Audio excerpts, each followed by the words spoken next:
пазарните регулации, социалната справедливост, инвестиционните планове, които все още остават митични и работните места на хората в тези региони, разбира се, и териториалните планове, към които има призиви да бъдат изтеглени от Европейската комисия, макар да не знаем това доколко е възможно. При нас са представители на работодателите и на синдикатите от страна на КНСБ, тук президентът Пламен Димитров, както и Васил Велев, който е председател на управителния съвет на Асоциацията на индустриалния капитал в България. Здравейте, господа! Добро утро! Здравейте! Господин Димитров, да започнем от вас с въпроса дали в крайна сметка с подхода, който беше използван, споразумението, което беше подписано, дали на практика протеста не беше разделен, дали не беше вбит клин между протестиращите? За мен е по-важно дали в крайна края ще има някаква реална полза от всички тези действия. Хората искат резултати и в крайна края оттам бих оценил полезността на всичко, което се случи до момента. Аз не споделям мнението, че това споразумение едва ли не е безмислено и в него няма нищо. В него има две ключови неща, които протестиращите поискаха. Това не го поиска никой друг. Не, те го поискаха. Или една част и го постигнаха. Не, всички го поискаха. Това беше общо искане, което беше формирано на обща среща от всички части. 6 искания, с които отидоха, бяха общи. Като повечето от тях бяха формирани, между другото, от миньорите. Но това е за историята да го гледаме как. Сега важното е в крайна краща какво пише там. Пише нещо изключително важно и нещо върху което сега всички ние и те самите би трябвало да градят исканията към властта. Там пише, че държавата от тук нататък няма да ограничава по никакъв начин въглищни мощности на непазарен принцип. Едно и второ, ще подкрепя критичната инфраструктура, разбирайте тези тецове, които са нужни за да функционира енергийната система на България, честотните баланси и всички други неща. Тоест тези две неща, които са записани там в момента, днес буквално и вчера, се опитват да бъдат нарушени от управляващите. Затова ние ще следим много внимателно какво ще стане днеска с така наречената пътна карта за климатична неутралност за 2050 година. В нея всъщност се опитва да се запишат точно такива неща, т.е. години и намаляване на мощности по години до 2035 година. Точно това казвам, че ако това е опит за обикаляне, и бихме кампаната, посочихме го и вчера, имаше ясни коментари по тази тема, трябва да влезе в парламента днес. Спряхме го от комисия по енергетика този ден, благодарение на настояването на КНСБ, падна от дневния ред на комисията. Сега в какъв вид ще влезе, и ако има там години и мощности, значи, че управляващите не спазват споразумение. Затова да кажем, че тази точка е доста важна. Това е слон в стаята, разбирате? Защото ако ние нямаме тези години, значи тогава нямаме ангажименти за затваряне мощности по-рано от 2038 година, както казват решението на парламента, което трябва да се спазва от правителството. Ако имаме такива години, както пишат в момента, и все още не сме видяли дали са махнати, значи това споразумение се нарушава. Тоест това е стойността. Ако го нямаше това споразумение, те могат да кажат, това е нашето виждане, ние управляваме държавата, правим каквото знаем. Така че ето един ясен пример и днес ще видим това как ще стане.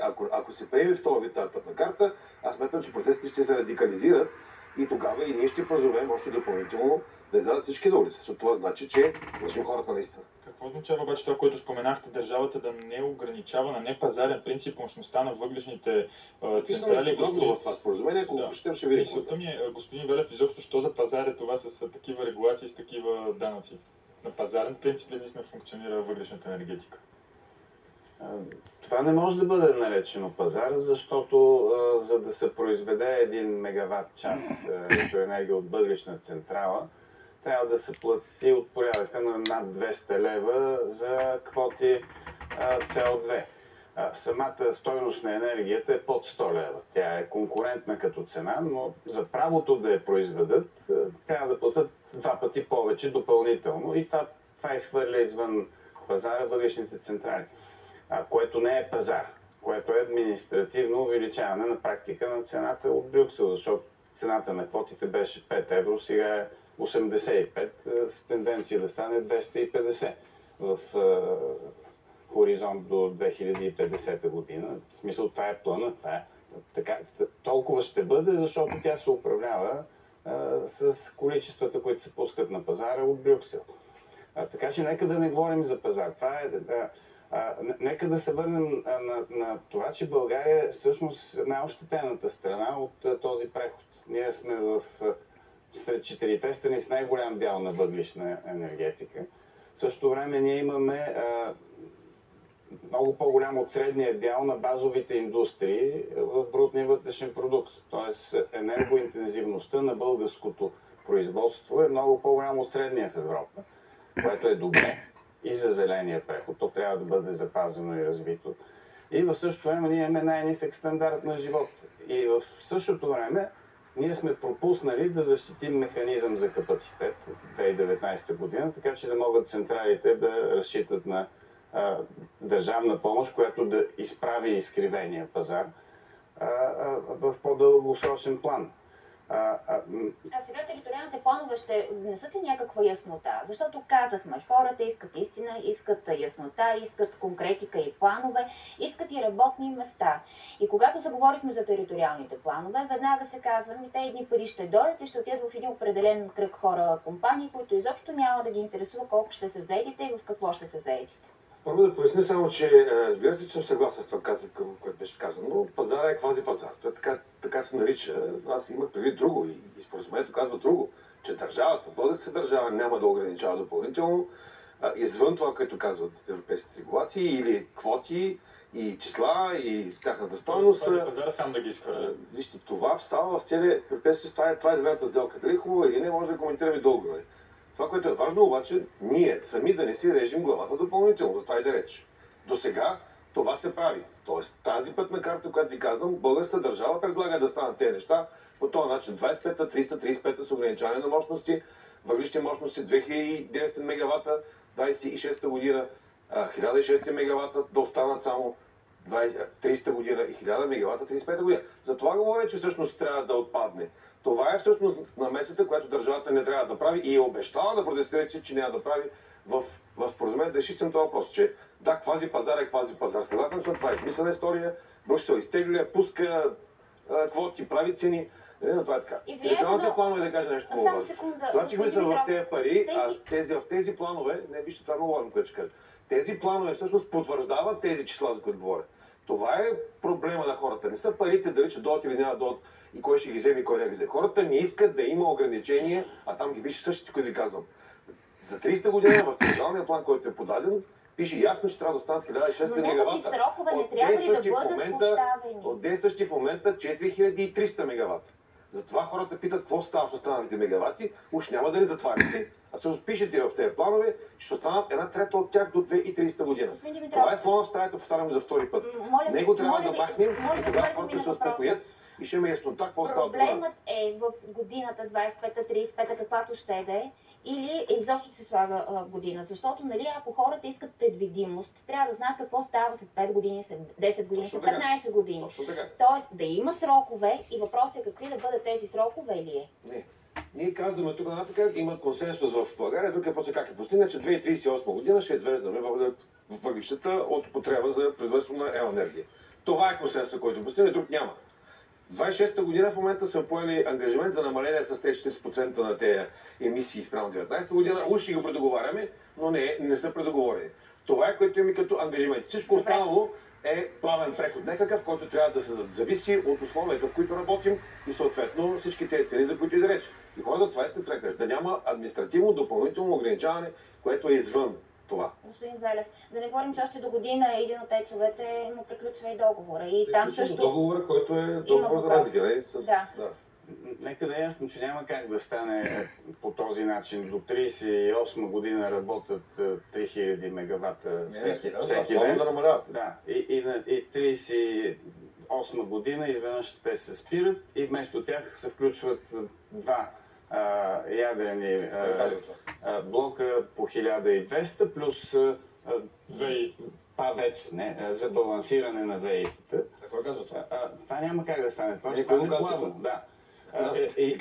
И в пътната карта има някаква прогноза във времето как ще се движи тази плавност. Въпросът е, ние сме съгласни, че не трябва да има административно ограничаване, освен ако не отговарят на нормите за замърсяване. И съответно 38 е под условие, защото ако до тогава не заработят два нови ядрени реактора, пак няма да спрем въглищата. Защото алтернативата е да останем без ток.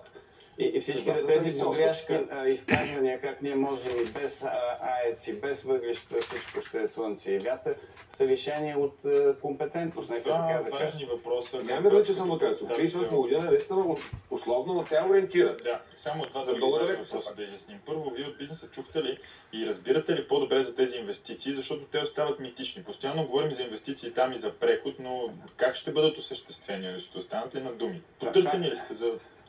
Това е другата важна тема. Ние потърсихме среща, имаше такава и ползата от нея е, че имаме всъщност един рестарт на процедурата за заявяване на инвестиционен интерес. До 6 ноември има нов етап на събиране на такива инвестиционни предложения. Това е много важно. Ние апелираме към всичките предприятия, към членовете си да заявят такива проекти, ако имат, за инвестиции в трите области, плюс граничните общини. Изпратили сме поканата, качили сме и на сайта. Това ще даде възможност да се направят по-добри дизайни на предстоящите търгове или конкурси за определяне на подкрепа за такива инвестиции. Тоест ще има критична маса и ще има честно състезание и ще спечелят най-добрите, което ще позволи плавен преход, прехвърляне на заетостта от намаляваща заетост в безспорно това ще се случва в мините и в пецовете към по-добри работни места. Но това остава в бъдеще време. Ако може и вторият изключително важен въпрос да изчистим, защо от страна на, защо като работодателска организация не подкрепихте идеята за изплащане на куп на 36 заплати на тези, които биха напуснали сега? Казахте, ако не се лъжа, че не подкрепяте хора в работоспособно положение да не работят. Защото това е безстопанствено и даже не е добре за хората да се плаща, за да не работят. След като има глад на работна ръка, след като ние всяка година на пазара на труда губим 50 000 места. 50 000 души напускат пазара на труда. Всяка година по демографски причини. Тук говорим за 15 години. Умножете 15 по 50. Това е с една нула повече, отколкото са местата, за които се търси работа. И в същото време да дадем една труба пари на хората, за да си стоят вкъщи. Или да се почнат да работят нещо. Правилният начин е, тъй като равнището на заплащане в комплекса е с от порядъка на 1000-1500 евро по-високо от средното за региона и средното за страната даже. Правилният начин е тези компенсации да се заплащат към работните заплати на новите места, където ще идат да работят хората. И това да ги насърчи всъщност да си търсят сами работа, защото заедно с тях върви още доплащане от 1000-1500 евро. Тоест, те като отидат в едно машиностроително предприятие, ще получат 2000 евро заплата, защото там това е заплатата в момента. И за да не се намали дохода, трябва програмата да доплати тези 1000-1500 това в момента, където говорим, на хората като го слушат и не теглят по една майна, да ви кажа на човешки език. Дайте да говорим нещо по-смислено. Никой от тях не иска никакви заплати, никакви доплащания, никакви надплащания, хората искат работа. Така че дайте да намерим начин наистина да се направят сериозни инвестиции. Сериозни инвестиции. Не, работа там, на мястото в този комплекс да се направи. Той е общ устройствен план, от който искаме го от 2 години, най-накрая някой да седне да го направи, да се види какви мощности къде могат да бъдат изградени, да се привлекат инвеститорите и тези средства да не отидат наистина някакви джобови, а да ги видим в фабрики, построени там на място, в индустриални паркове, да кажат, ето наистина има къде да отида, ако нищо да работя повече като миньор. Да, това е никакви 36 заплати, никой не е искал. Къде грешта, изведнъж някой ги извади да ги дава щедро, не знаем защо. Господа, но понеже много важна тема, това е напълно нормално, времето започна много да напредва. Това баща ми тук. Говорим и за минималната работна заплата. Някакси темите са вързани така или иначе, защото хората с социални искания все повече и се увеличат тези социални искания. Сега, от 1 януари 2024 година 933 лева. Дали ще се случи ли това? Действащото законодателство трябва да се спазва. Това са приели народните представители. Хубаво, лошо, всеки може да има своите критики и ние имаме своите критики, че всъщност това трябваше да става като долен праг. Те 50% от средната работна заплата и трябваше да бъде записано така в кодекса на труда и да даде възможност над него вече работодатели и синдикати на браншово ниво да договарят както правят хората в всяка една нормална държава, това ще в Германия, да речем. И там има минимална заплата, която е федерална и над нея се правят тарифните договори по всички индустрии, там се записват начални заплати, се договарят между бизнеса и между синдикатите и така върви света в крайна краща, така че това е нормално според нас, с корекции, които трябва да направим в този текст, иначе това число около 20% ръст ще компенсира самата инфлация за всички тези години спрямо 20-та година, т.е. на 1 януари 24-та спрямо 20-та година, ще има един реален ръст от около 11% на хората, които работят на минимална заплата, т.е. под 2% е нещо на година, реален разговорим, с други думи, малко над общата им инфлация, което не мисля, че ще ги направи по-богати, защото много стоки и услуги, знаете, че продължават да растат и сега, и това да се дава като средна инфлация, всъщност е далеко от реалната инфлация, която влезеш да си купиш домати сирене. Не би ли звучи логично, господин Галев, всичко това? Аз предлагам минималната заплата да бъде 2300 лева. Хайде. За сектор създаване и разпространение на информационни и творчески продукти. Защото там средната е 4700. А в енергетиката и в финансите трябва да е 1500 минималната, защото това е половината от средната там. Към старата идея да бъде по сектори. Това е половината от средната там. Но в селското стопанство, например, трябва да е 700, а в туризма 600. Медиите колко трябва да бъдат? Не ми казвайте, че ще компенсираме. Нашето законодателство в момента противоречи на международните норми по силата на Конституцията. Това не е да. Член 5 алинея 4 казва, че предимство има международното право. И ние сме сигнализирали за това и в Женева, в Международната организация на труда. Започнала е процедура. Има преписка вече. Имаме писмо от Колин Варга, има писмо от комисаря Шмидт от Европейската комисия. Предстои директивата да се имплементира те първа и чрез това действие да се поправи грешката, която е допусната под действието на популизма. Тоест, вие се надявате на още разговори и размисъл да добавили и как да се може ли да поясня, грешката ще бъде направена нагоре, поправена нагоре, а не надолу. Тоест, това ще бъде прак, нагоре, че договаряме другите неща нагоре. Това казва директивата. Минималната заплата, никой не кара никого да работи на минимална заплата. Хората трябва да се стремят да работят на по-високо от минималната, да се квалифицират, да няма такава работа, трудов принос. Там, където минималната е половината от средната, икономиката не се развива добре. Европа върви надолу, страните, които върват нагоре, това съотношение е 30-40%. Всякъде минималната заплата расте в момента, дори в Германия, тя порасна с говорим за тези икономики, които се развиват динамично. Германия мисля, че е все пак двигателя на Европа и там числата, те 30% значат всъщност много евро, 250 евро. Аз смятам, че Германия е модела, пък накъде върви, ще видим накрая и смятам, че наистина няма как да лъжим хората, че това било нарушавало законодателството международното. Нека някой да го докаже, пък тогава да го твърдим. Ние мислим, те мислят, че нарушава. Вижте, това е ваше мнение. Това не е доказано твърдение. Аз знам какво става в МОД, тъй като имам до първо лице.